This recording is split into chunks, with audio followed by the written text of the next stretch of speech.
Welcome back. Today we tackle something for the real-world Jtac and sim enthusiast. Let's cover how to support a 4-phase operation with sensors.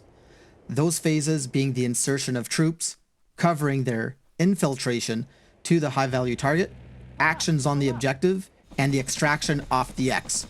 Join me as we sensor plan for a Special Forces mission just like I did back in Afghanistan. Cleared hot, cleared hot. First, a lay of the land. On the Afghanistan map, we're headed to Spin Boldak. A high-value target has just arrived from Pakistan to teach insurgents how to manufacture IEDs. Special Forces will unalive capture said individuals to diminish the amount of IEDs the conventional forces are facing in RC South. It's not all about gun runs and dropping heavy.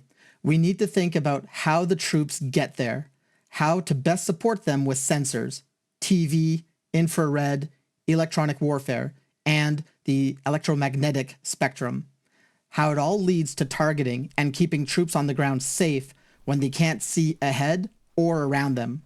As a Jtac, I want to see what I can't see behind walls, in courtyards, and also where I am going, where I'm going to be in 10 minutes from now, where I'm going to be in an hour from now. This also includes where my helos are going to land. For this scenario, it would often be done by night, but we'll execute this in video by day just for entertainment purposes. The scenario is overwatched by 1x RC-135, the rivet joint, way outside of my stack, but they are contributing to the fight within the electromagnetic spectrum. Not giving any details away, but they can help with metal objects. The compass call keeps an ear to the ground for me. Is my target still there? Are they communicating more than usual during our landing or infiltration, perhaps indicating an alert to our presence?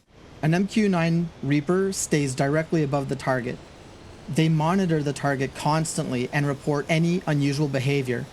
Further up, 2 F-15s study the landing zone, giving us the all clear or if it's not a good idea to land. The second F-15 observes a nearby built-up area and also a road that leads to the LZ, potentially becoming an issue for the helos. Below them, a pair of A-10s are on station, and they've taken the target village and divided it in half, monitoring something closer to the friendlies as they infill and something to the south that the MQ-9's not observing.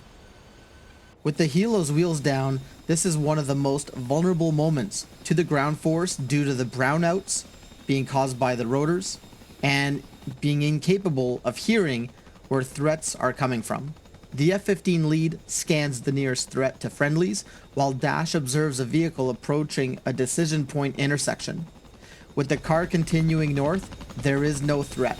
Rotary wheels up and egresses away from the target area as to not burn it, or give way to the fact that friendly forces are in the area to the target. Insertion complete, the ground force shakes out in their order of march, and the sensor plan now shifts to support them on the ground, looking ahead where they will be, looking behind walls, on rooftops, and in courtyards. Note the Dash F-15 scanning that north-south running road, as it is a high-speed avenue for threats. Unlike Hollywood movies, this is the part of the mission where you're simply going for a walk with your pals. The Jtac should never have long moments of silence from his air stack.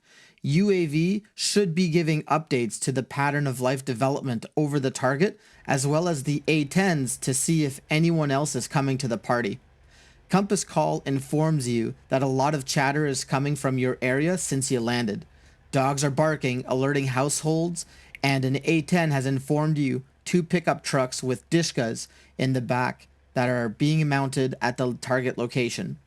You aren't ready to deal with that threat, so you action your pre-planned 9-line on the target compound, and those trucks get 30mm coming over your left shoulder, the fragmentation spraying away from the ever-closing ground force.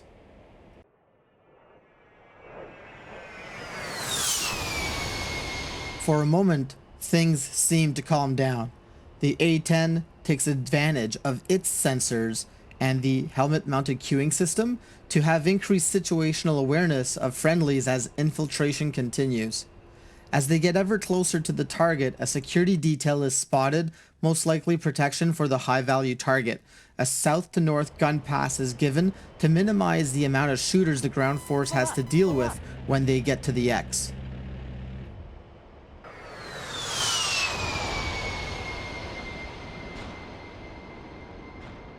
Through a solid sensor plan, alerting the Jtac to threats they could not see, the ground force crests around its last obstacle, departing the objective rendezvous. Lead snipers take out the last Overwatch individual, and the ground force, now on site, prepare to breach into the compound for H-hour. At this time, the ground force makes its way into the target compound. These are the actions on, and the sensor plan takes an all-around defense type posture. The UAV, no change. A-10s looking north and south, while the F-15s are now scanning east and west of the target village, alerting the Jtac to anyone that may be coming in to support the HVT. With actions on the objective complete, the ground force decides to extract from an immediate vicinity LZ just north of the target. The sensor plan won't change, it'll be the same as the H-hour, as it is best suited to keep an eye out for anyone coming in towards the LZ or the landing zone during this other moment of vulnerability. The ground force breaks up into their chocks, anticipating the CH-47 arrival. With the ground force mounted, wheels up. The A-10s stick with the helos, while the F-15s RTB. The UAV stays over the target to collect data on who shows up to collect the pieces.